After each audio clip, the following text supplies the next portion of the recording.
Then 4 here 1, 4 here 2. So I have 2 times 16, that is 32.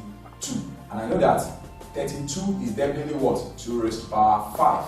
So automatically from here I can say log 32 is 2 raised to the power 5 base 2. So by law that says that, recall that log m raised to the power b is the same thing as p log m. So in that situation I can write this one as 5 log 2 base 2, and log of the same base is what? 1.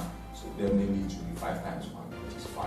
So you go to your option and pick the one that matches that result.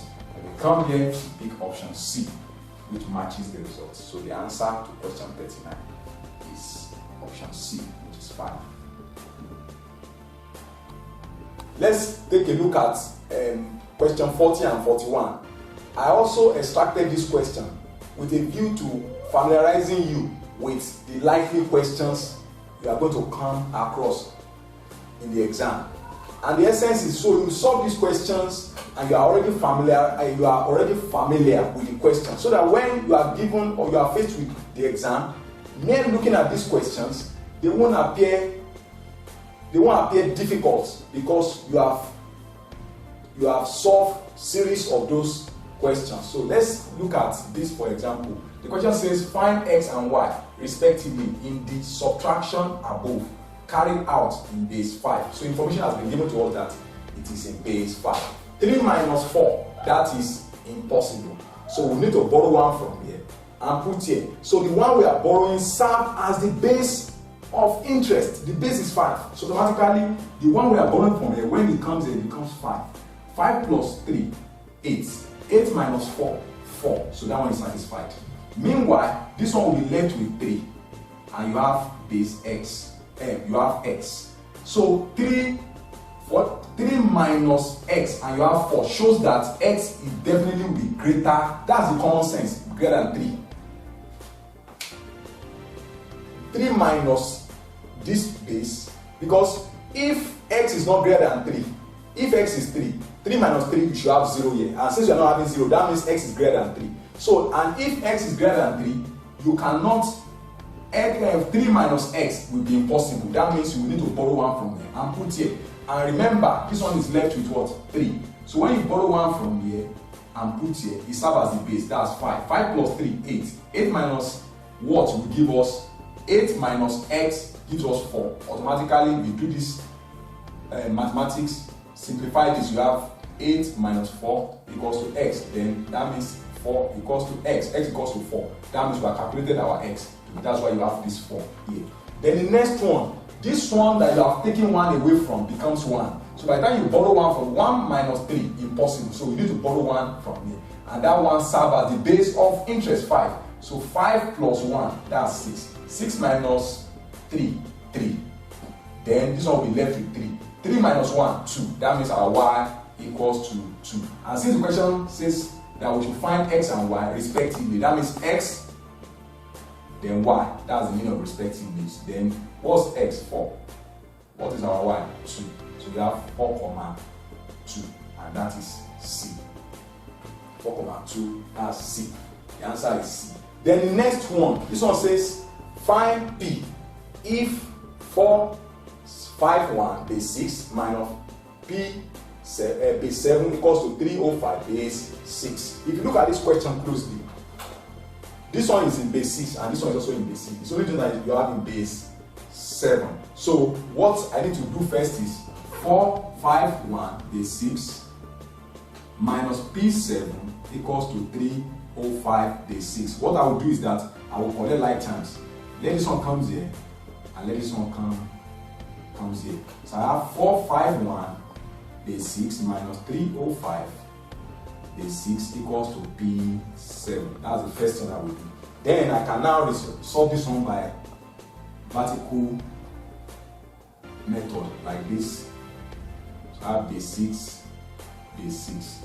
This minus this, it is impossible. So I will need to borrow one from here. So when I borrow one from here, that one will serve as the base. So 1, that's 6. 6 plus 1, 7. 7 minus this, 7 minus 5, 2. This one will be left with 4. 4 minus 0, 0.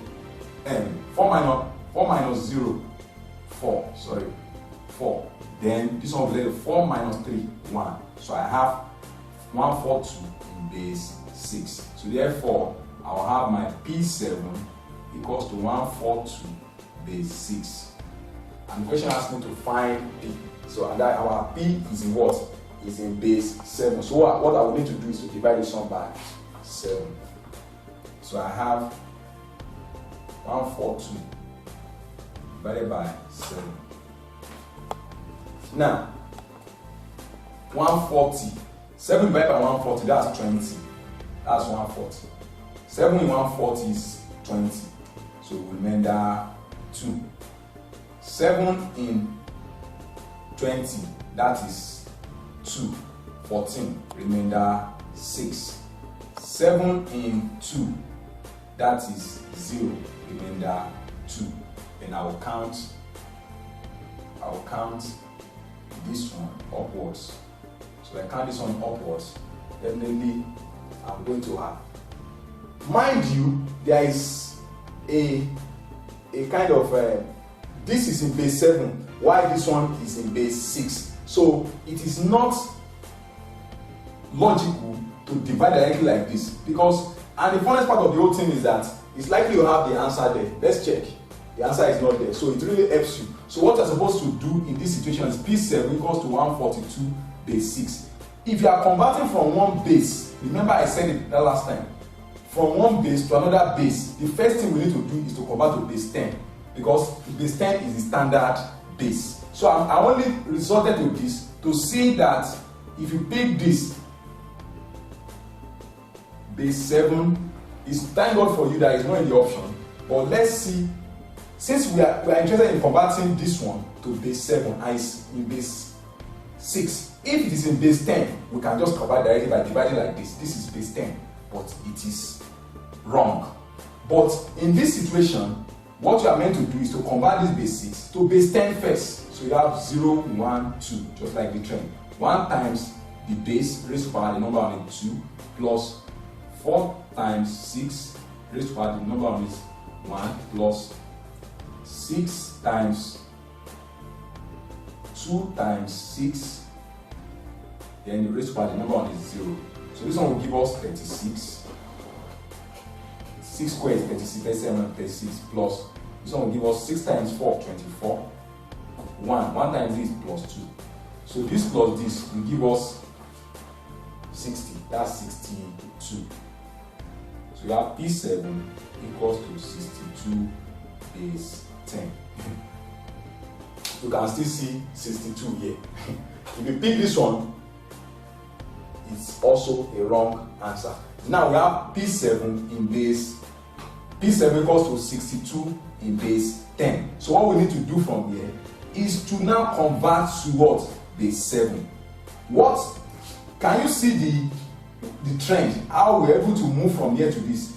We are asked to convert this one to base 7. We cannot convert directly because it is not in base 10. So the first thing we do is to convert it to base 10. After we have now converted to base 10, it will now be easier for us to convert to base 7. So because base 10 is always the standard base. So let's convert to base 7 now. So we'll have this divided by 7.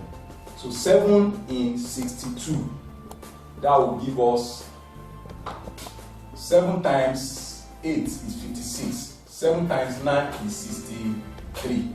So automatically that will be 8, which is now 56. That's remainder 6.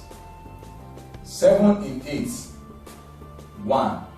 Remainder 1. Then 7 in 1, 0. Remainder 1. We now count this one upwards. Then we have 1, 1, 6, 8, 7. So P base 7 is 1, 1, 6, base 7. You can see how. Let's now check.